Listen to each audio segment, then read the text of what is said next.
Il est 7 heures. Le soleil se lève sur la campagne birmane près de Bago, à 80 km au nord de Yangon, la capitale. Tout le monde connaît la Birmanie, mais depuis 1989, par décision du nouveau gouvernement militaire, le pays devient Myanmar.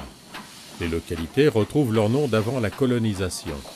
Rangoon s'appelle maintenant Yangon. Nous rejoignons la Pacific YB 534, chargée du train mixte numéro 85 pour Motama, une ville située à 200 km vers le sud-est du pays et la frontière thaïlandaise. C'est un des derniers endroits de Birmanie où circulent encore régulièrement des trains de voyageurs en traction vapeur.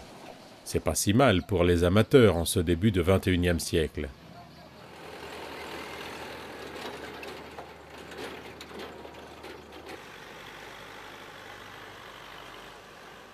À Motama, il faut emprunter le bac routier pour franchir la rivière Thinwin.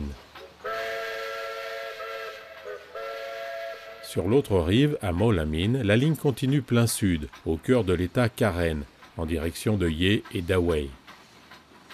Autrefois, à Tenbuzayat, s'embranchait la seule liaison ferroviaire vers l'étranger.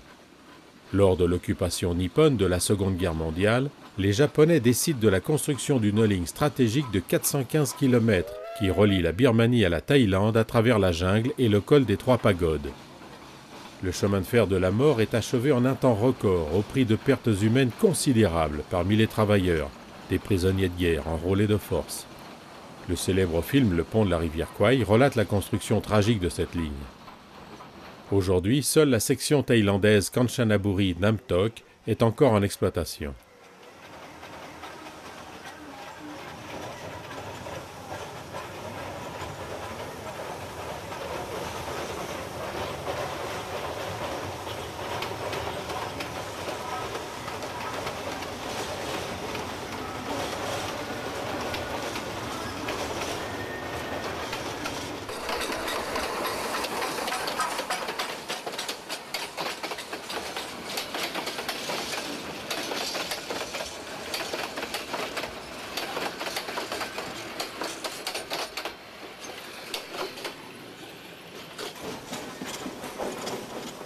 Le périple de Bago à Motama à bord du train mixte va durer une douzaine d'heures, si tout va bien. Difficile de prévoir au gré des manœuvres, croisements, dépassements, prises d'eau et autres péripéties.